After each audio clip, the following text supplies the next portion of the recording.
Ayo kawan pergi ke sekolah minggu, segera ganti baju. Jangan buat Tuhan selalu menunggu. Bawa Alkitabmu, nyanyi buat Tuhan, tepuk buat Tuhan, juga beri persembahan. Dengar firman Tuhan, hafal firman Tuhan, semakin serupa dengan Tuhan. Selamat pagi. Selamat pagi. Apa kabar anak-anak? Bagaimana kabarnya? Pasti baik ya. Kakak semua di sini yakin kalian semua pasti sehat. Yuk, pada pagi hari ini kita akan mulai ibadah KA kita. Kita akan berdoa bersama-sama. Yuk, tangannya dua-duanya ke atas. Lalu dilipat. Lalu kita berdoa. Terima kasih Tuhan, pada pagi hari ini kami boleh kembali datang ke hadirat Tuhan. Walaupun kami di rumah masing-masing, tapi kami mau memuji dan memuliakan nama Tuhan. Akhirnya Tuhan, kami menyerahkan ibadah sekolah minggu kami pada hari ini hanya ke dalam tangan Tuhan. Dalam nama Tuhan Yesus, kami berdoa dan syukur. Haleluya. Amin. Adik-adik, kakak-kakak di sini kita semua tahu kalau kasih Tuhan itu selalu sungguh indah buat di kehidupan kita. Yuk kita sama-sama nyanyi bareng-bareng bahwa kasih Yesus itu selalu manis dan indah.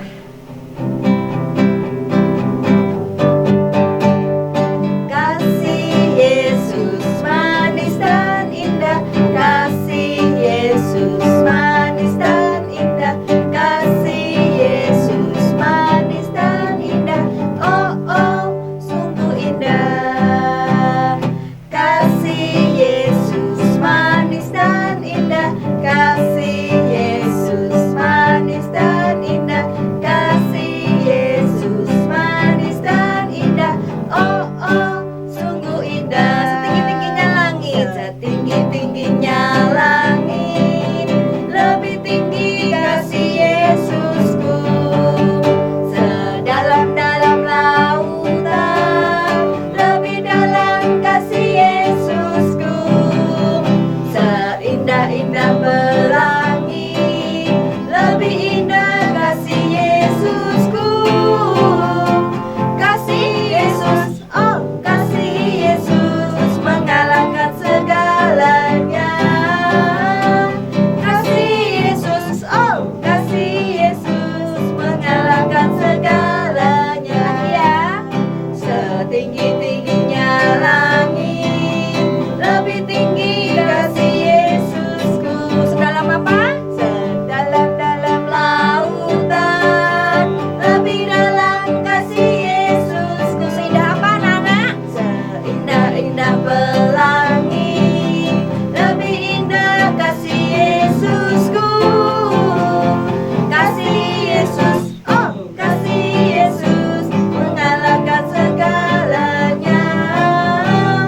Kasih Yesus, oh kasih Yesus mengalahkan segalanya.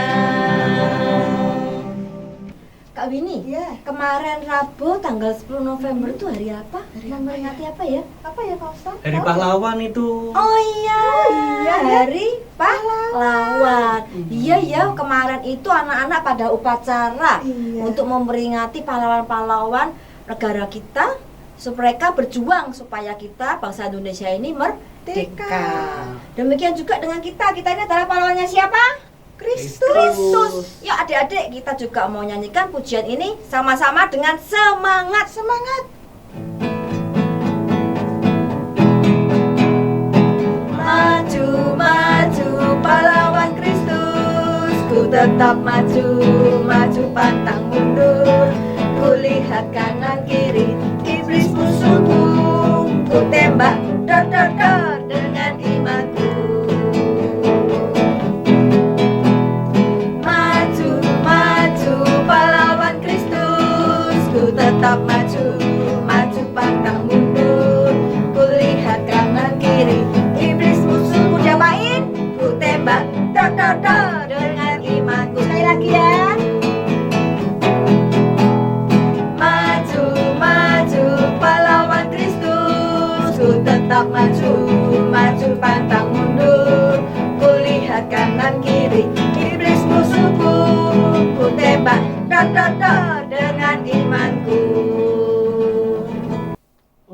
adik-adik kelas tengah dan kelas besar bisa ikut ibadah lewat Zoom. Link Zoom bisa didapatkan dari guru sekolah minggu atau dari inspirasi hari ini. Atau juga bisa didapatkan dari kolom deskripsi. Sekarang waktunya persembahan. Adik-adik bisa ambil uangnya adik-adik lalu dimasukkan dalam amplop, lalu titipkan ke orang tua kalian untuk dibawa ke gereja, dimasukkan dalam kotak persembahan. Yuk kita akan berdoa sama-sama untuk persembahan kita. Terima kasih Tuhan, pada kesempatan pagi hari ini kami boleh kembali Tuhan beribadah kepada Tuhan, dan kami juga mau mengembalikan persembahan kami untuk kemuliaan nama Tuhan, sehingga persembahan kami ini boleh menjadi kelebaran kerajaan Tuhan di muka bumi, khususnya untuk gereja kami. Terima kasih, kami akhirnya menyerahkan persembahan kami hanya ke dalam tangan Tuhan. Dalam nama Tuhan Yesus kami bisa berdoa, ucap syukur. Haleluya, amin. Adik-adik, saatnya kita akan mendengarkan kebenaran firman Tuhan. Yuk sama-sama kita akan nyanyikan pujian. Baca kitab suci. Baca kitab suci, doa tiap hari, doa tiap hari, doa tiap hari. Baca kitab suci, doa tiap hari kalau mau tumbuh. Kalau mau tumbuh, kalau mau tumbuh, glory haleluya. Baca kitab suci, doa tiap hari kalau mau tumbuh. Baca kitab suci, doa tiap hari, doa tiap hari, doa tiap hari. Baca kitab suci, doa tiap hari kalau mau tumbuh. Kalau mau tumbuh, kalau mau tumbuh, glory haleluya. Baca kitab suci, doa tiap hari kalau mau tumbuh.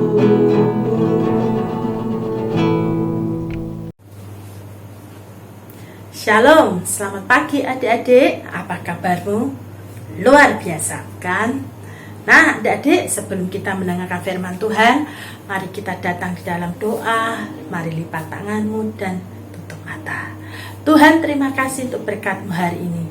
Terima kasih kami boleh datang beribadah kepada Tuhan. Dan sebentar kami akan mendengar firman-Mu. Tuhan, mari urapi setiap kami. Urapi hamba-Mu akan menyampaikan kebenaran firman-Mu.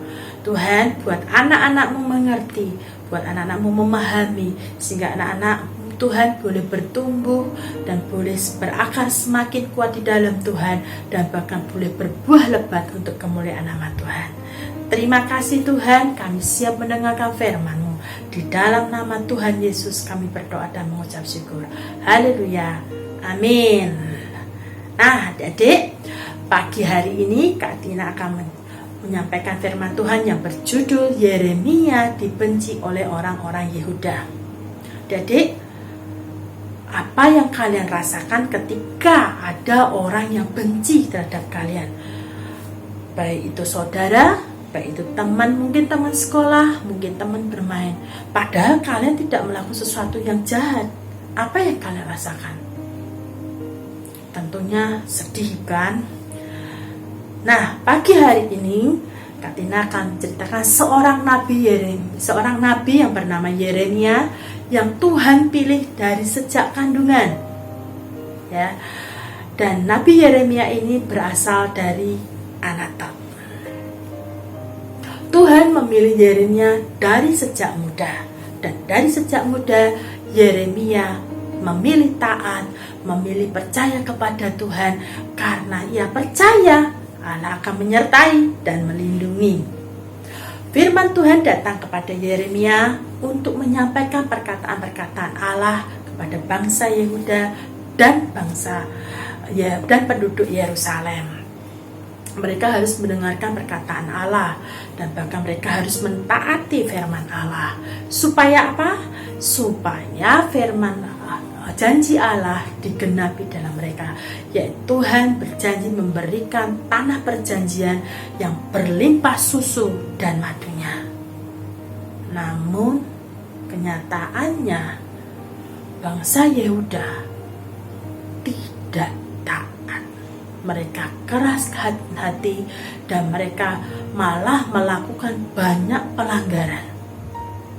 Apa yang disampaikan oleh Nabi Yeremia ditolak. Bahkan Yeremia diancam akan dibunuh kalau sampai Yeremia tidak berhenti menyampaikan firman. Kalau Yeremia tidak berhenti menyampaikan nubuatan. Oleh sebab itu, Tuhan berfirman akan membuat semua penduduk Anatot mati. Seharusnya kalau Tuhan sudah berfirman seperti itu, mestinya bangsa Yehuda itu berbalik dan bertobat. Tetapi apa yang terjadi adik-adik? Bangsa Yehuda ini malah menyakiti hati Tuhan terus. Mereka melakukan pelanggaran demi pelanggaran. Sehingga Yeremia itu semakin sedih. Bahkan dia mengeluh kepada Tuhan. Dia bertanya kepada Tuhan, Tuhan, mengapa orang fasik itu hidupnya lebih mujur ya? Mengapa orang yang tidak taat kok hidupnya sentosa ya Tuhan? Lalu Tuhan berkata, memang untuk sesaat Tuhan akan menghukum mereka, tetapi Tuhan juga akan mengasihi mereka kalau mereka berbalik dan bertobat. Lalu Tuhan berfirman kepada Yeremia, Tuhan akan menghukum bangsa Yehuda. Tuhan memberikan 2 tanda. Lalu Yeremia, apakah tanda itu? Tanda yang pertama, yaitu berupa ikat pinggang yang lapuk. Ikat pinggang itu sabuk itulah adik-adik ya, sabuk yang sudah rusak, sudah usang. Nah, apa artinya ikat pinggang yang lapuk itu? Artinya bangsa Yehuda akan menjadi tidak berguna lagi karena mereka telah melepaskan diri dari Tuhan. Tanda yang kedua, buyung anggur yang dipecahkan. Artinya bangsa Yehuda akan dihancurkan tanpa ampun.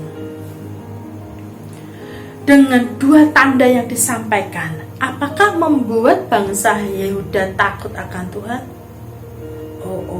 Ternyata tidak. Apa yang difirmankan tidak jemu-jemu, apa yang disampaikan yaitu perkataan-perkataan Allah melalui Yeremia untuk bangsa Yehuda tidak membuat sedikit pun bangsa Yehuda itu berubah dan bertobat. Semakin hari semakin jahat apa yang dilakukan oleh bangsa Yehuda. Hal ini membuat Yeremia semakin putus asa. Yeremia datang kepada Tuhan, "Dahlah Tuhan, aku capek ngomongin orang Yehuda. Diomongi berulang-ulang, tidak ada satupun yang mendengar, tidak ada satupun yang percaya. Bahkan mereka mengancam aku, mereka akan membunuh aku." Lalu dalam kesedihannya dia berdoa kepada Tuhan. Lalu Tuhan memberikan pelajaran kepada Yeremia. Tuhan memerintahkan Yeremia untuk pergi kepada tukang periuk. Nah, tukang periuk itu apa, anak-anak? Tukang periuk itu ada tukang yang membuat sebuah benda yang periuk itu yang alat untuk menanak nasi. Ke zaman dulu itu dipakai untuk menanak nasi. Periuk itu dibuat dari tanah liat ya. Biasanya tukang periuk itu tidak hanya saja membuat sebuah periuk, kadang-kadang dia membuat sebuah bejana. Kalau kalian lihat zaman sekarang itu ya, orang tukang itu kayak orang membuat gerabah itulah anak-anak, gerabah, vas ya toh. Nah, dalam prosesnya Yeremia melihat bagaimana tukang periuk itu membentuk yang awalnya tanah liat ya toh menjadi sebuah periuk. Nah, tanah liat untuk dibentuk menjadi sebuah periuk itu tuh mengalami proses di mana tanah liat itu awalnya ditumbuk-tumbuk ya toh. Kalau kalian boleh lihat tuh ada yang harus dipakai alat yang berputar-putar ya toh. Nah, prosesnya itu kadang kalau dilihat misalkan tanah liatnya masih ada kerikil atau bentuknya tidak sesuai dengan yang dia inginkan, dia akan ubah lagi sampai menjadi sebuah benda yang diinginkannya. Nah, dari situ Yeremia menjadi mengerti bahwa Tuhan akan bertindak sesuai dengan rencananya terhadap manusia. Tuhan memiliki hak penuh, Tuhan memiliki kuasa penuh untuk membentuk ciptaannya sesuai dengan keinginannya. Apabila ciptaannya tidak sesuai, Tuhan akan memberikan pelajaran, Tuhan akan memberikan hukuman. Tetapi tidak sampai selamanya. Tuhan akan mengasihi mereka kalau mereka bertobat. Karena Tuhan itu Tuhan yang mengasihi umatnya. Nah, adik-adik, pada pagi hari ini pelajaran apa yang boleh kita dapatkan? Yuk, apapun yang terjadi di dalam kehidupan kita, kita harus tetap setia kepada Tuhan. Apabila mulai datang teguran, apabila mulai datang, misalkan ketika kita sudah mulai jalannya serong, tidak lurus lagi, datang teguran, ayo kembali kepada Tuhan, ayo respon, ayo tetap kembali kepada Tuhan, mulai setia, baca firman, berdoa, lakukan hal yang baik, belajar taat, belajar dengar-dengaran. Karena ketika kita melakukan hal yang baik, yang sesuai dengan apa yang Tuhan mau, pasti masa depan indah. Pasti apa yang menjadi kehendak dan rencana Tuhan terjadi di dalam hidupmu. Nah, jadi pada pagi hari ini ayat emas kita terambil dalam Yeremia pasalnya yang ke-8, ayatnya yang ke-6b. Berbunyi demikian, sungguh seperti tanah liat di tangan tukang periuk, demikianlah kamu di tanganku, hai kaum Israel. Nah, artinya apa, adik-adik? Bahwa hidup kita ini ada di tangan Tuhan. Tuhan sanggup membentuk kita sesuai dengan kehendak dan rencananya. Bagian kita adalah tetap setia apapun yang terjadi. Kalau mulai serang harus punya hati yang rela untuk dibentuk sesuai keinginan Tuhan. Ya, yuk mari kita akan akhiri firman Tuhan pagi hari ini. Percaya ketika kita taat, Tuhan pasti memberkati hidup kita, menyertai dan melindungi kita. Ya, Bapa di surga, terima kasih untuk kebenaran firman-Mu pada pagi hari ini. Tuhan, berkati anak-anak-Mu. Biarlah anak-anak-Mu boleh Tuhan diubah dan dibentuk sesuai dengan rencana-Mu. Kami percaya Tuhan, di dalam Engkau akan menyertai setiap anak-anak-Mu dari sekarang sampai selama-lamanya. Dan hamba-Mu terlalu percaya anak-anak-Mu Tuhan ada dalam genggaman-Mu, masa depannya terjamin. Ada masa depan di tangan Tuhan. Terima kasih Tuhan, terpujilah Engkau. Di dalam nama Tuhan Yesus kami sudah berdoa dan mengucap syukur. Haleluya, amin. Nah, adik-adik, ibadah kita pada hari ini sudah selesai. Jumpa lagi minggu depan. Dadah.